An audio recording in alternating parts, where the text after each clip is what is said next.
Well, it's official. It's the summer of sports here in America. The World Cup has brought soccer to North America and the homes of millions of Americans watching every night and every day, the offices, including our office, across the country. Knicks Mania right here in New York City has brought A-list celebrities and even the President of the United States, Donald J. Trump, right to Madison Square Garden for the NBA Finals. Live sports are seemingly kind of the only thing that people are still watching on television. Ratings are up for Major League Baseball. They're up for the NHL. They're up for men's and women's basketball. People are watching this stuff still on live television. And of course, the team valuations and the broadcast rights for these games and these teams are commanding astronomical price tags. But not all of this is rosy and uncomplicated. Sports gambling money has changed the leagues, the players, and even the sports media outlets that are covering all of this. Politics and sports remain a sticky topic as political figures debate gender in sports, and the global nature of sports has created thorny geopolitical situations. One need look no further than the situation with Gianni Infantino, who we talked to at the Semaphore Media event earlier this year. But to help us sort through all of this and navigate the new sports media landscape, Ben Smith and I sat down with Katie Nolan. In sports terms, Katie is kind of like the sports media journeyman. She has been everywhere. She's a longtime personality, familiar to viewers at Fox Sports. She's appeared on ESPN. She's hosted shows. She's hosted Snapchat shows. She's hosted YouTube shows.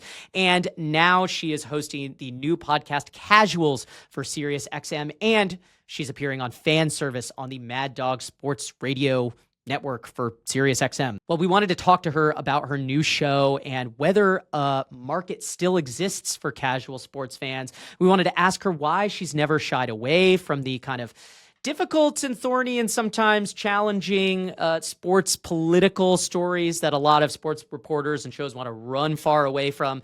And we wanted to ask her about why she still doesn't take money from sports gambling companies, even though it seems to be a pretty lucrative situation these days. So just a quick note, we're trying to do more of these interviews in person, and this episode had a few slightly kind of annoying audio hiccups, so please excuse us for that. But it's all in service of the show and making the interviews more dynamic and interesting, which we think happens when we do these things in person. We thought it was a really interesting conversation still, and we wanted to bring it to you, warts and all. So, Katie Nolan, Mixed Signals. We've got her on the show right after this break.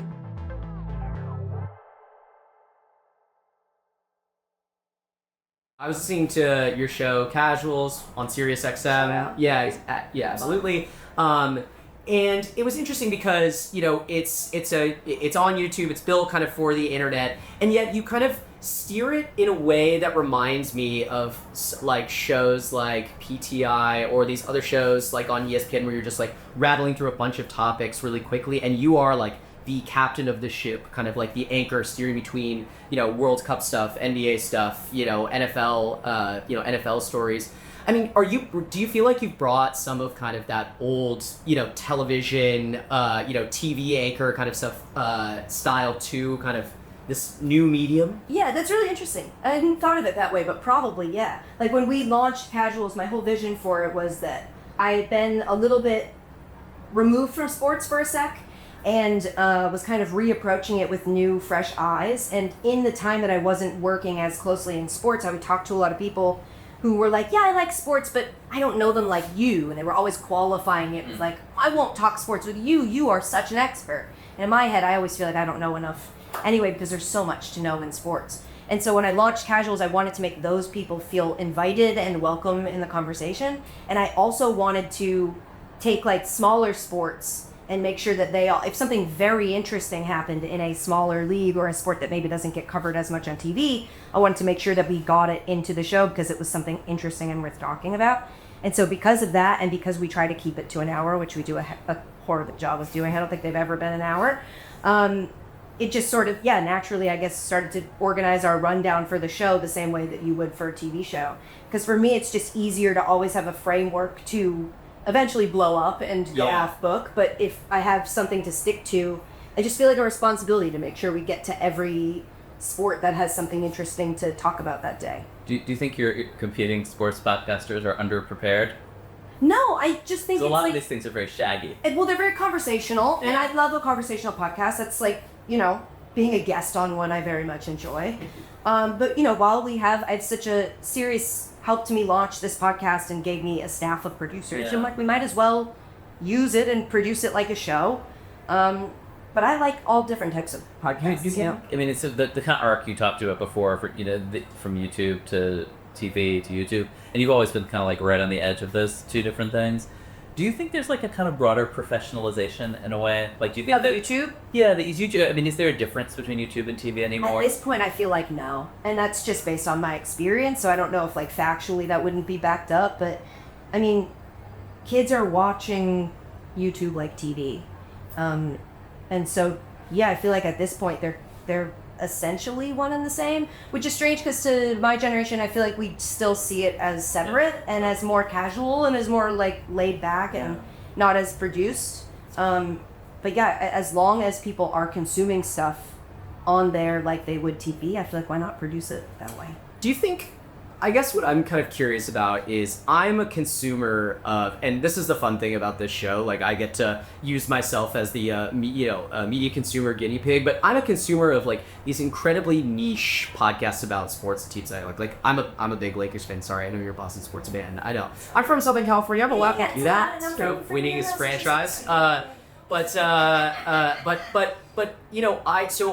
am like a huge fan of like a very specific like daily Lakers podcast. Great. Essentially. That's great. Your show, like what you're doing is kind of a broad, like this broad overview kind of style. Do you feel like the types of shows that are covering a lot of ground, covering a lot of territory across a lot of different topics, is that harder to do in a world where it seems like sports fans are kind of going just right into their niche? Like if you're a Lakers fan, I'm like, I'm not going to listen to the 2 minutes of Lakers on ESPN. I'm going to listen to the 2 hours of daily Lakers from and this because guy. if you listen to the 20 minutes or 2 minutes of Lakers on ESPN, you're going like, that's wrong. Right. You're not as plugged in as I Yeah. am because you're fully focused on...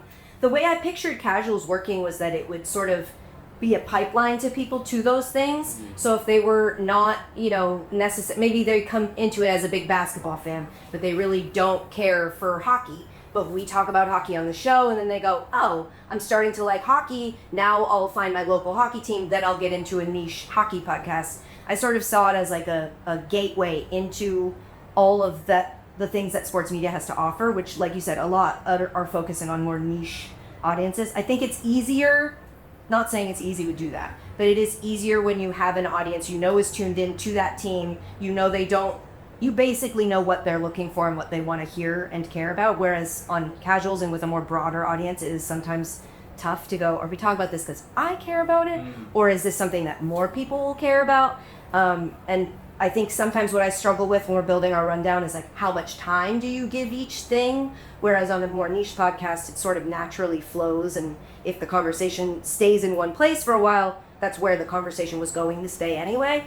Whereas on our show, I have to be like, we can only give 3 minutes to what happened in Lacrosse because we have to move on to the World Cup. Right. And so I think it is a huge undertaking to try to cover that many things at once.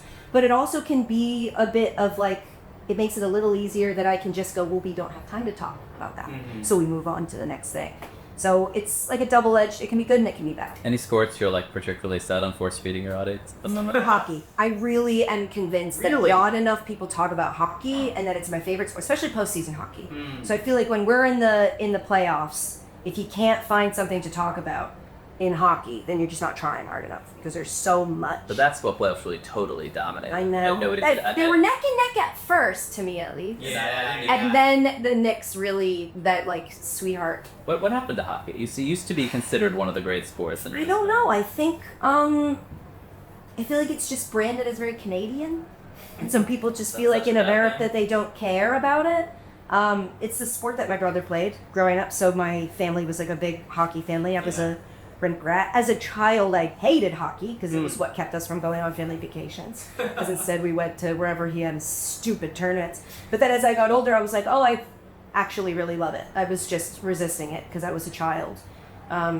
and I think in the Olympics, hockey got like a big boost. Everybody was into hockey Yeah. for that moment. I also grew up playing hockey. My sister worked for the LA Southern Kings in California. Southern California. There was a big kind of like psyop by Disney when they brought the duck, True. introduced the Okay, ducks big to the fan. entire local community. It was amazing marketing. They should do, I'm sure they did case studies and stuff on it. They just got everybody, all kids in Southern California around that time when the Mighty Ducks were I coming have a out. little starter jacket. Yeah, I mean, sick. I would like to. How much is it? I don't have it spittled, but I okay, all right, that's fine. You can look in your closet later. Yeah. No, but but it's funny. So my sister and I both grew up playing hockey. She worked for the LA Kings, and I remember that they did she told me that they had done a survey of what fans thought about the organist, like the organist who plays the music during the games. And they kind of thought that maybe the fans would say, like, time for the organist. This feels a little old-fashioned. Time for the organist to go. And it was like 95% said they loved the organist. Only 5% said they wanted them to go. What it told me is that hockey is like a very traditional sport. Yeah. They play the same songs, like between, It's very funny because the theme song for Casuals is based off of an organ song that they play a lot at hockey games. Amazing. What's the organ song? It's like the Amazing. and the remix. Yes. Because I wanted it to feel like the ambient sounds of sports becoming more natural to people who maybe don't spend as much. So that way, if they go to a hockey game, they're like, "Oh, I know this. Yeah. This is kind of the Casuals theme song." Yeah. The show strays into politics quite a bit, or drives into politics a lot, which is kind of out of fashion at the moment in American media, certainly in sports media. Is that a choice? Are your friends at Sirius trying to get you to stop? No, they've been actually fantastic with like not. I don't want to say not caring, but certainly have not like come to me and been like, "Hey, maybe less of that."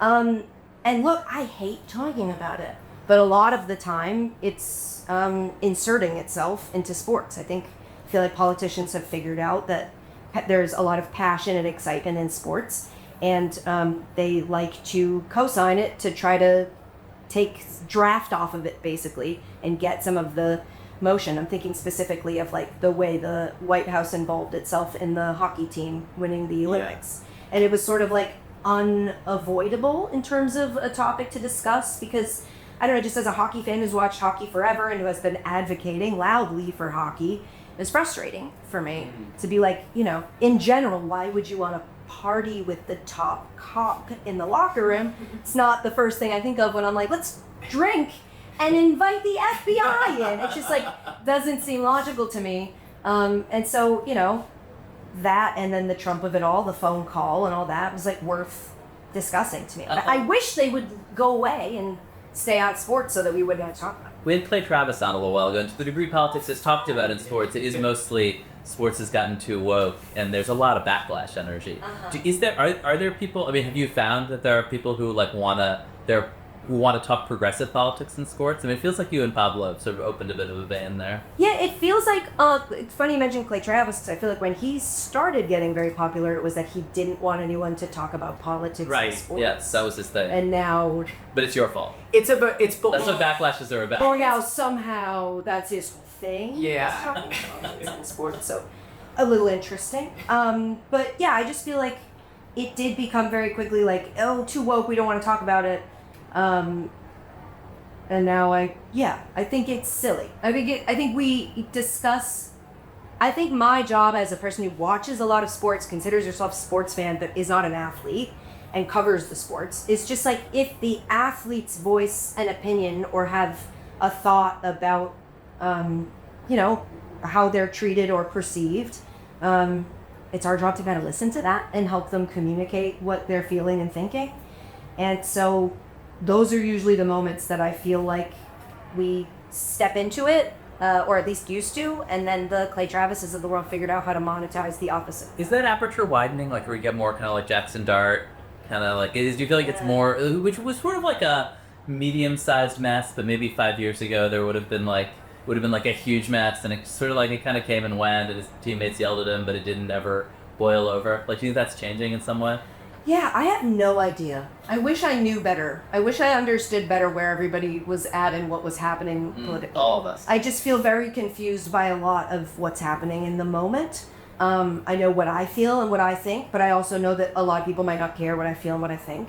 And so I try to wait until it collides with sports, and then I try to explain for those who might not understand where the person is coming from. So like the Abdul Carter angle of the Jackson Dart stuff was more like, I felt like explaining why he might have an issue with Jackson Dart endorsing the president in the way that he did, which, by the way, what we kind of focused on was how weird the words were that he said. It was just like a confusing, starting a Giants chant at the, and then when he said, I'm pleasured to introduce, it was a tough choice I think he maybe backed himself into.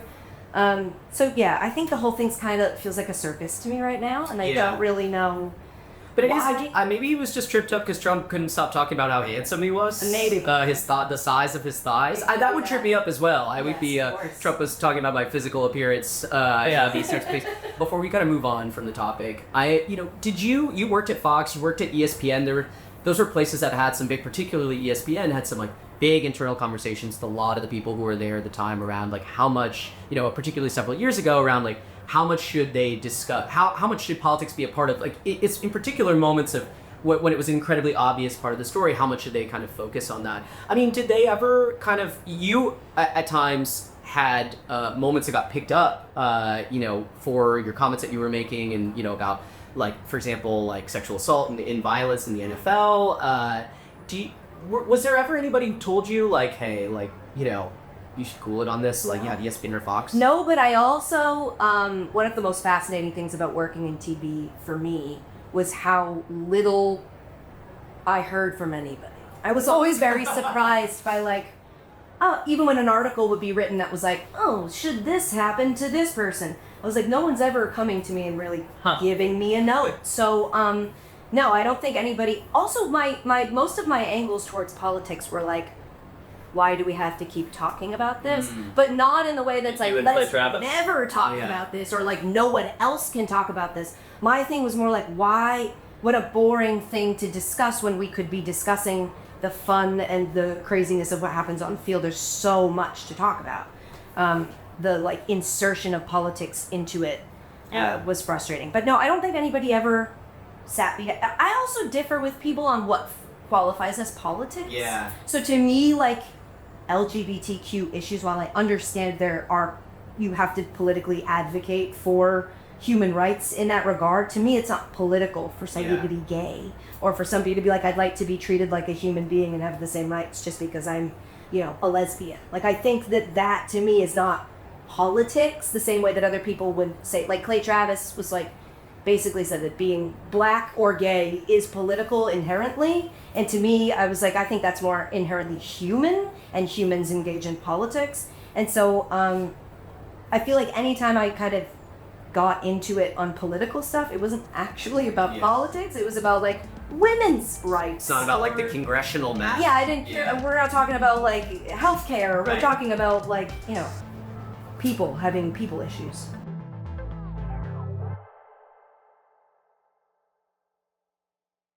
In this week's branded segment from Think with Google, I talked to Google's VP of Marketing, Josh Spanier, about AI's evolution. It's been a few weeks since we talked about AI, Josh, but in your Frontier CMO podcast and in your conversations with marketers, how are feelings about AI evolving? This sounds a little cheesy, but I've been thinking about this in terms of uh-oh to let's go. The first 3 years of the digital transformation, the AI transformation we've all been going through, was really around uncertainty and efficiency, getting more for less. But what I'm seeing with really advanced progressive marketers is that efficiency only gets you so far, and actually the let's go part of this is reinventing marketing, using new tools, new systems, new ways of working to actually do things that in marketing we've never been able to do before.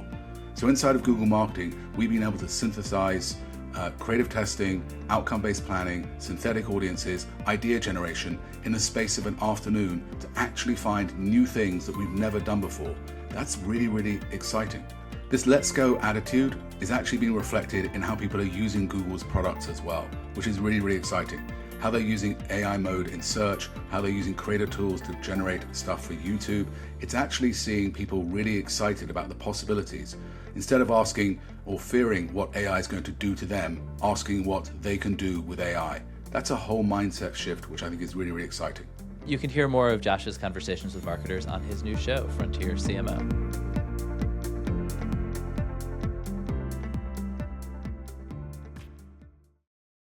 To move on from one light topic to the other, I'm kind of curious. One thing that's happened a lot in your industry and sports media industry is the impact of prediction markets, of sports gambling.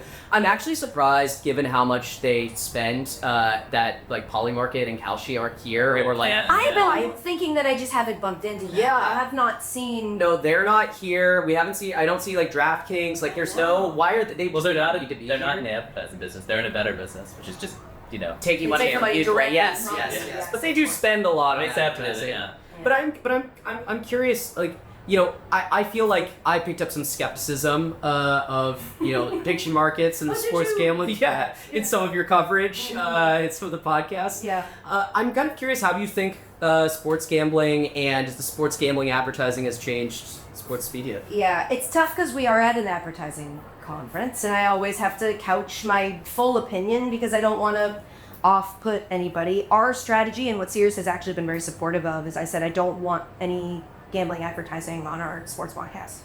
Just because I'm not even like morally opposed to gambling. I don't do it, but that's because I wouldn't be good at it, and it would make me more upset by sports than I already am.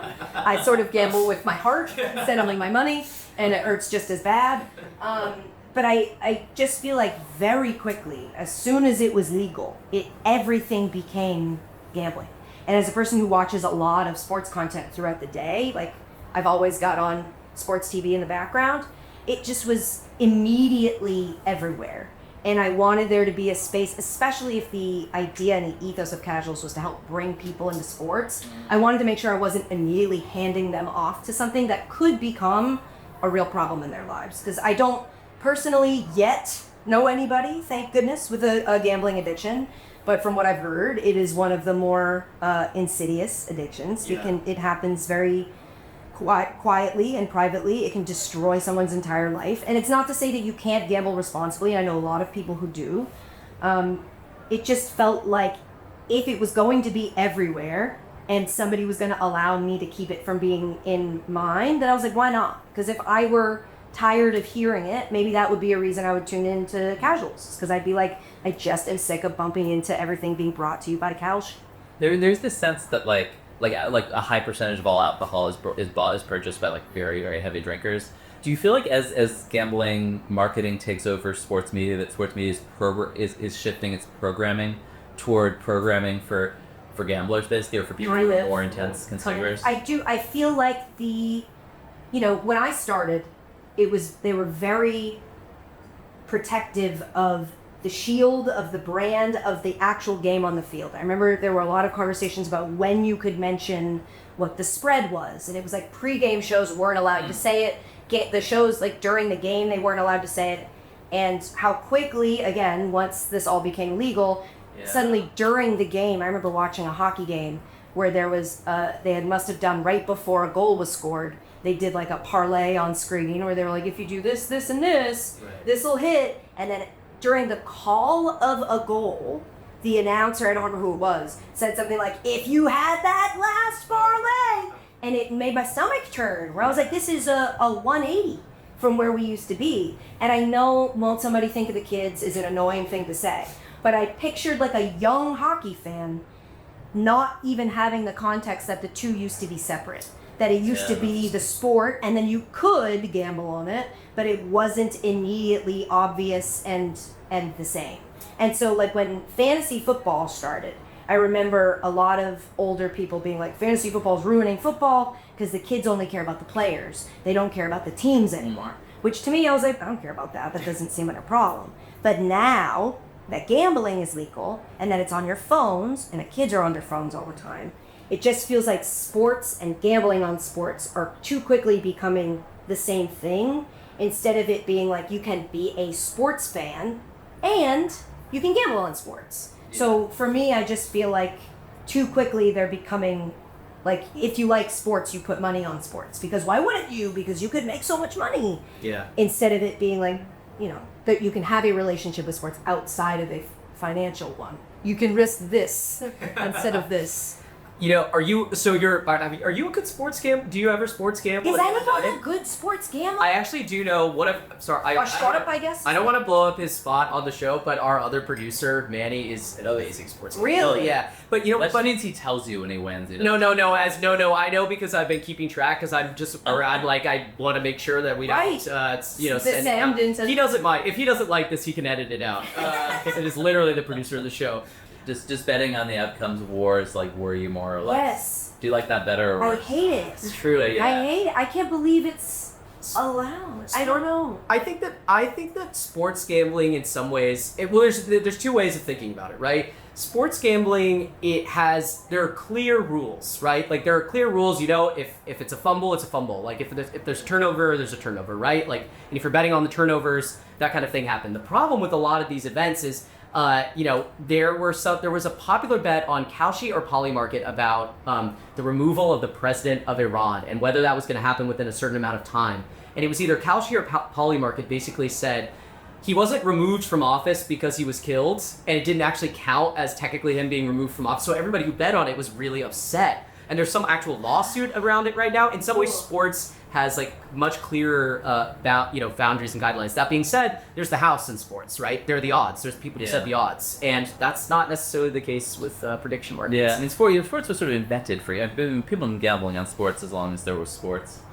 So, but Right, and I get it. I think it's just the phone. Truly, the Right. phone. You could do it. You want to right get to Vegas, there you can in your, Vegas. yeah, like if you want to go do it, there were ways to go and do it. Yeah. And they were harder for people that didn't have any connections or know anybody. Right. Now you can just all day. Yeah, it's no You pressure. used to have to go talk to some guy, Yes. some like it's some very Or gal. absolutely, Yeah, and the case for the world prediction markets is that they actually give some insight. Like they give you a sense of like, Sure. what is the likely outcome of this, and businesses can hedge and stuff based on that. There's no pro-social version of that. It's true. Okay. It's very true. Okay, so just because we're running out of time here, I am kind of curious about one thing. We actually had on fellow Sirius XM personality Andy Grichter on a few months back, and What a joy he is. he was great. So fun. one thing that you guys have in common is you guys both do call-in shows still. Yeah. Which is super fun and I think interesting. I'm curious, like, what is that experience like for you? Did you do that before? Because the call-in shows do, right? You're the one that you're doing on. Yeah. Is it with Mad Dog or is It's it on Mad Dog Sports Radio, so it's on Sirius XM channel. I mean, what's that like for you? Is it kind of terrifying? I'm obsessed with it. I'm obsessed with it. So it's called Fan Service. The idea came from, we launched Casuals with Sirius, and then the opportunity to do radio came. And I'm big on, like, if I can't do something well, I don't want to do it. And the two of them were happening so close together in the morning that I was like, not really going to have a lot of time to prep to do a sports talk radio show. Because the audience for Casuals, if theoretically, is people trying to bring in, most of them are not the audience on Mad Dog Sports Calling Radio. shows. I don't think like random people that don't already like sports are finding Mad Dog Sports Radio and spending a lot of time there. So I knew I had to speak to a more tuned in sports audience, and I just wouldn't have time to like fully talk for an hour, prep like all the interesting stuff I wanted to say. And so I was like, since it's only an hour, I was like, can I just spend it on the phone? Can I just open the phone lines and spend the whole time on the phone with people? And they were like, yeah, that sounds awesome. So the idea was to make it like, if you've got a fan question or if you've got a take or you've got something you want to say, call in. And like, of course, the first nervous thing that happens when you launch is you're like, what if no one calls? That we have nothing to talk about for an hour. But the response was fantastic. And now I have like 60-year-old men who listen to sports talk radio call in, and at the end of a phone call will be like, love you, mean it, and hang up the phone. And it's like kind of cool to talk to these people that maybe wouldn't have had access to my content or that I wouldn't have reached. And now I can like talk to them one-on-one and challenge them on things when they go, well, I think this is stupid. I'm like, well, I don't. Here's why I think it's not stupid. And they'll go, well, I guess that makes some sense. And then, maybe it's just they're nervous because we're on the phone together, but it's like kind of nice to actually interact with people. Do you think it's like one of the last kind of community forms of media that still exists? Yeah. I mean, you've gone on Brian Lehrer's show, Buzz. It's amazing. kind of the same thing, right? What was your experience like in those like being on that show. I mean, it's still like every single person in the Upper West Side is listening live is sort of magic still. Yeah. Yeah, I agree. Yeah, as we mentioned at the top, you've had a lot of different jobs in media. You've been host, guest, whatever, call-in show operator person. Yeah. Switchboard operator. Switchboard operator, it's true, and you've worked at at a lot of different sports media companies. But you've never had like the top job. You're not like Stephen A. Smith. Yeah. Do you think? And I don't. I'm kind of curious. Do you think as a prominent woman sports media personality? Do you think is there a ceiling? Do you think still on? That's tough. I would say for me the reason is because I've never really gone after that. That's not really like what I'm seeking. When I started, Fox Sports 1 was just launching, and they were like, we're trying to find people that can speak to a social audience that are kind of plugged into that sort of vibe, but that are also like a little younger and that we can put throughout our programming. And then that sort of evolved into doing the Regis show, Car Was Wild, and then we turned that into Garbage Time, which was my late night show. And I just feel like my lane has always been like not Sports Center, I guess. So like not the marquee programming, but sort of like the show that can kind of rage against the machine, even if it's inside the machine. And so I feel like I can't speak fully to if there's a ceiling that that bird has just joined the podcast. Oh wow, that's terrified. Yeah. So I was very distracted. They're big here. The birds are they huge. come right yeah, at you. yeah, They do yeah. not have any clothes on. But I would say it has been interesting watching the progress that women have made, and then also seeing a little bit of, it does feel like after a while they sort of went like, okay, we did that, and now back to the boys. And so that does suck, and I hope is not. But then you've got like Mina Kimes, who was like we lift her up. She's our savior, our hero, our queen. And there's a lot of women across sports media that have worked so hard at this for so long, that I think I'm still hopeful that that they will prevail, and it will not be just a passing fad to have had women in sports media, because they're here and they're working and they're paying attention, and they have such interesting insight, in my opinion, because as a female viewer, it's like sometimes they forget about the female dollar, that like we also have money to spend. And if you can speak to a female audience, part of what I really love about Casuals is that people will be like, my wife now talks about sports with me. Like I was listening to Casuals, she heard you make a reference that I didn't understand that she did, and now she's kind of she listens to your podcast. Now my wife and I can talk about sports. So to me, it's always made a lot of sense to have both represented, especially with the growth of women's sports. Yeah. But we'll see yet, yes. You were a Celebrity Jeopardy. Are you a champion, finalist? I think technically, All-Star. Technically, if you win, this is what Ken Jennings told me. Okay. If you win an episode of Jeopardy, you are a Jeopardy champion by nature. Wow. So technically, thank you, but then I feel really icky saying it because I lost, at the end of the whole thing. So.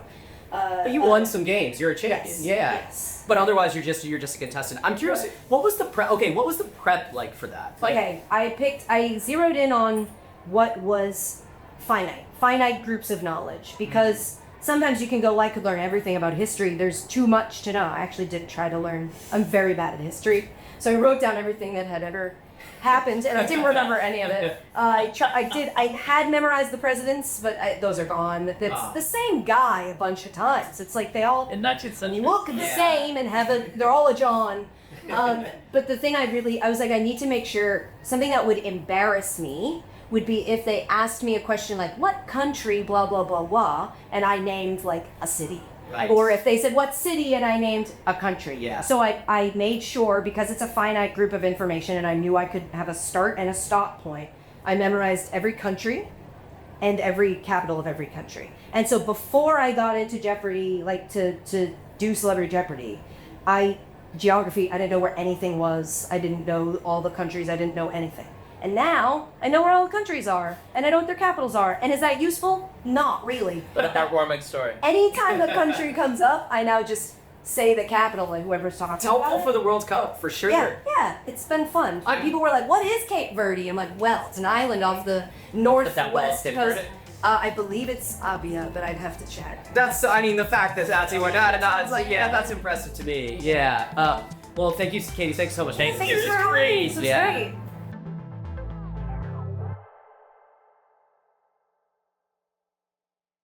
Well, that is it for another episode of Mixed Signals. No debrief this week. Ben is on a well-deserved vacation, but he'll be back next week for a regular episode of the show. Thanks for listening to another episode of the Mixed Signals podcast from us here at Semaphore Media. Our show is produced by Manny Fidel with special thanks to Josh Billinson, Amber Ali, Rachel Oppenheim, Anna Pizzino, Daniel Haved, Garrett Wiley, Jules Zern, and Tori Kaur.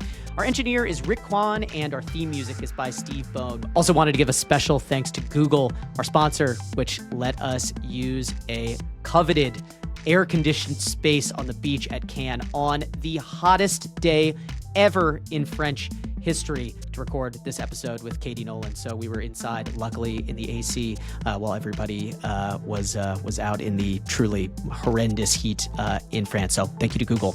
If you like Mixed Signals, please remember to follow us wherever you get your podcasts and feel free to leave us a 5-star review. And if you want more, you can always sign up for Semaphore's media newsletter, which is out every Sunday night.